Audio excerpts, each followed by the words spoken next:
What's up everybody, and welcome to the channel, or welcome back to the channel, and to the first of what I can only assume will be many runs of Returnal. Now, what I wanted to do with Returnal specifically on the channel, and this is a little bit different than usual, is I wanted to actually record the footage of me playing and then do kind of like a on-air commentary, kind of like review of that particular run, and do it in the way of like essentially commenting on it as we both sort of watch it together. So it's definitely something new that I'm trying, and I'm gonna have to see if it actually works out. Of course, I have to be cognizant of things like you know, like dead air in between certain scenes, and also that progressively as you play this game, the runs are obviously, you know, longer and longer. So whether I would chop them up into 2 or 3 separate videos, or really sort of like streamline it and summarize and essentially cut out, for instance, if I'm backtracking to go pick up some more items or something like that. But we'll you know, go along with it as the series sort of develops. It's also just kind of like to see whether something like this is interesting to any of you to watch, and whether you would enjoy this. But the idea here in broad strokes is essentially a full documenting of from the very first run, which is what you're watching now, till essentially being able to comfortably finish the game essentially. So I've tried with Returnal to go in as blind as I possibly can, and that's been a challenge because of course the game has been out for a while. But what I do also mean is that, you know, I haven't watched a lot of, like, you know, hints and essentially other streamers or other content creators runs, because I kind of wanted to go in blind and learn the game and its systems by myself, as if, you know, I was playing it on launch day or something like that. But yeah, lastly, the other thing of course as well is that the idea for me is to record these reviews or commentaries over these videos, not with too many runs under the belt, because of course as I explore the game more, it'll obviously affect my commentary. So kind of like learning the game as it goes along. So my goal is to essentially never have more than 2 runs ahead or something like that. But that's just me, you know, nitpicking.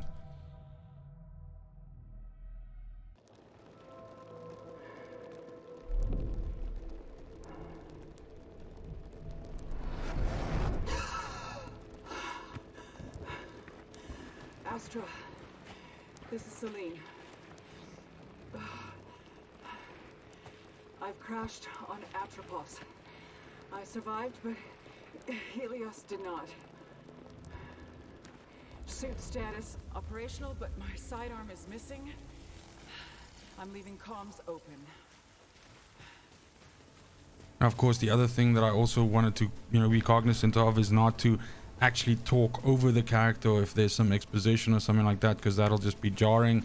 And again, it's kind of like cool that if you never plan to actually play this game, you can basically kind of like watch it from start to finish, get a good idea for the story and everything like that. Like I said, it's something new that I'm trying out, so obviously let me know in the comments down below if this is cool, if you like this sort of thing, if this is working for you.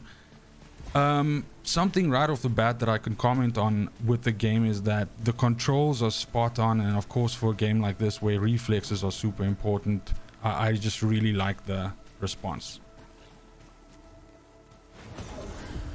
Abandoning Helios. Heading towards White Shadow Broadcast.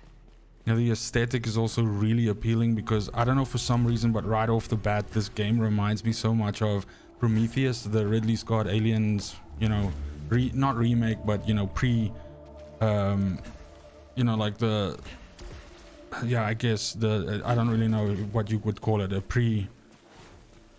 This forest contains extensive ruins of a xenotype civilization. Ancient walls, foundations, and statues. Sorry, a fucking prequel. I'm literally sitting here trying to preload, precursor. So yeah, the prequel. So the aesthetic of this just really reminds me of Prometheus, the landscape and the kind of like the, yeah, just generally the setup.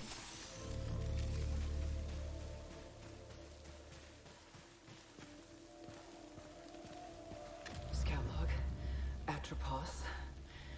I have found a deceased Astra Scout here. Checking identification on a helmet.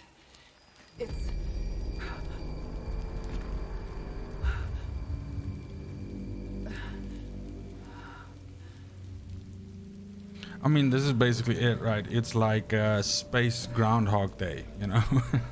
So I like it. I like the idea of the suit with the little roving camera on there that essentially, you know, scans stuff. I like the way the weapons look. My sidearm. Continuing towards the signal's origin. And yeah, I mean, obviously it's a powerhouse in terms of visuals.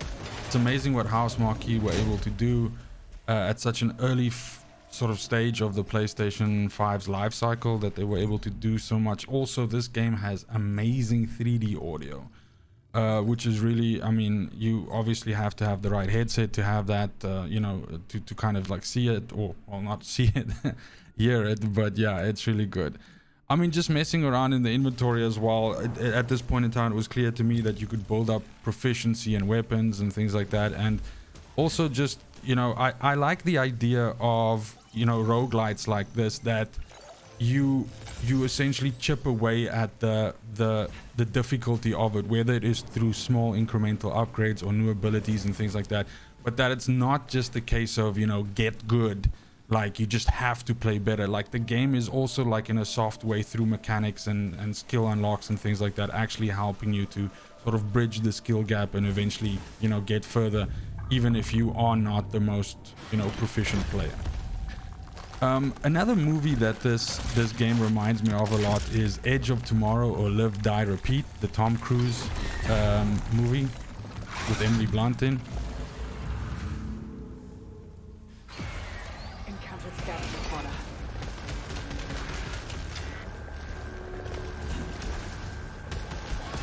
And of course I'm referring to the creature design from that movie, which also had all these like sort of tentacles and, you know, everything like that. Hostile fauna dispatched. But I mean, as you can see right at the beginning, my movement in the game is still very poor. I mean, I'm starting to realize now that I should be a lot more mobile during combat. Recorded log found. Adding to databank. Playing back now.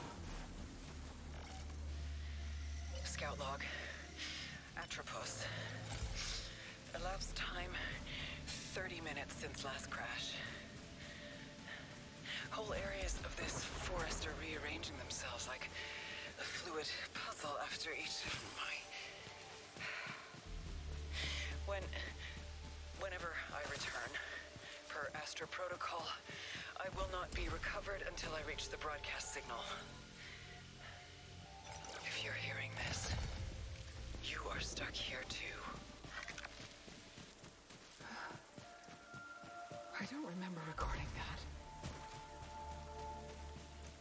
Yeah, so the other thing as well, I mean, I guess the creatures also kind of remind me of the Matrix, right? Those seekers that were out in like the real world. So they kind of look like that as well, with the little tentacles and everything like that. But it is strange that Edge of Tomorrow, or Live, Die, Repeat, depending on which region you're in, it has two different names, was also essentially about a story repeating itself the whole time, and so is this. And basically the enemies kind of like have a lot of similarities. So I wonder if there wasn't some creative influence there or something like that. I mean, it would make sense.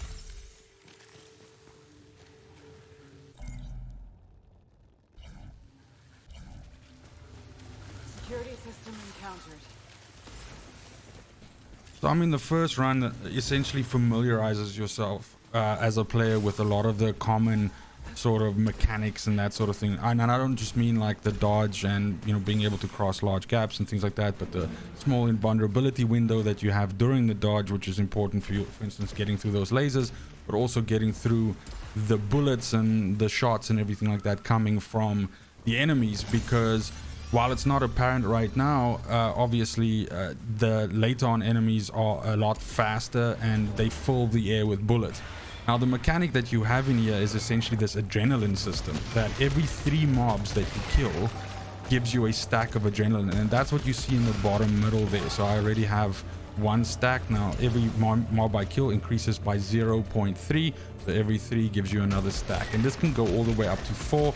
And this essentially enhances your combat abilities quite a lot. You get, you know, x-ray vision to see through walls and stuff like that if there are enemies around, but it also just overall enhances your adrenaline, you move faster, that sort of thing. So it's in your own best interest to, of course, have your adrenaline stacked as high as possible at all times and try to get to that level 4 and then keep it there. Because if you're able to go into like a boss fight with level 4 adrenaline versus level 1 adrenaline, it's a pretty big difference in terms of your combat efficiency. I also really like the system that they have here, where you have this potential upgrade that you can unlock for your character, which is, you know, these malignant items, but when you do pick them up, they corrupt, and you kind of like you have some things that you have to do. So like in this case, I have to open 2 containers, and once I do that, it will actually remove the deficiency that I have right now at the moment.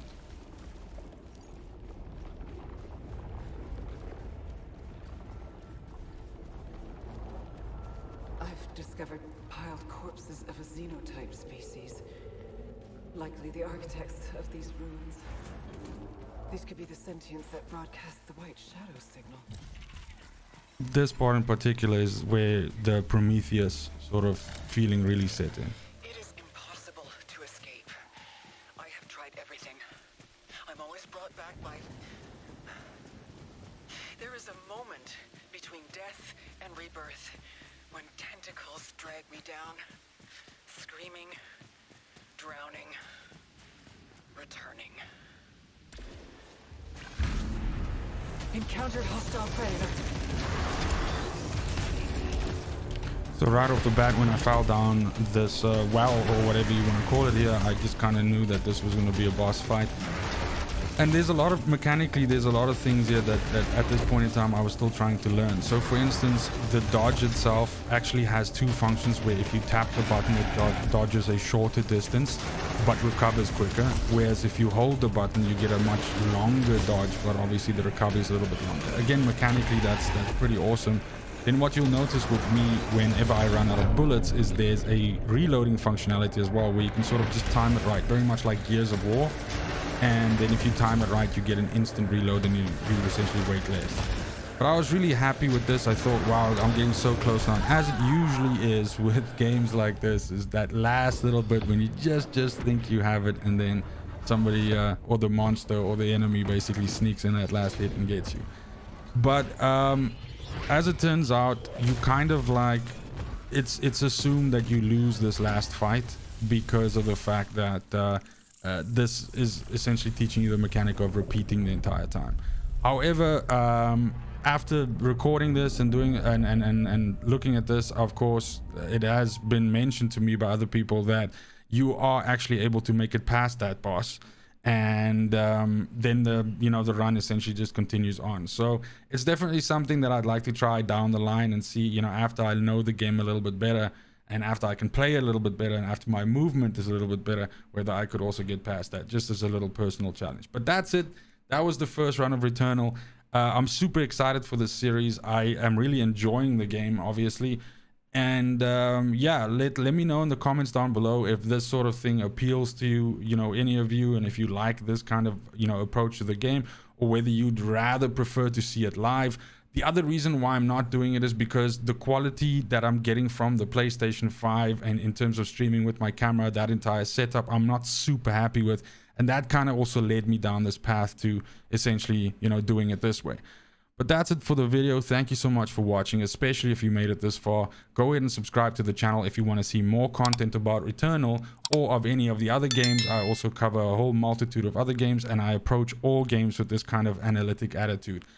That's it. Thank you so much again, and it's just super important to me that you have a great morning, a fantastic afternoon, and a fucking awesome evening wherever you are.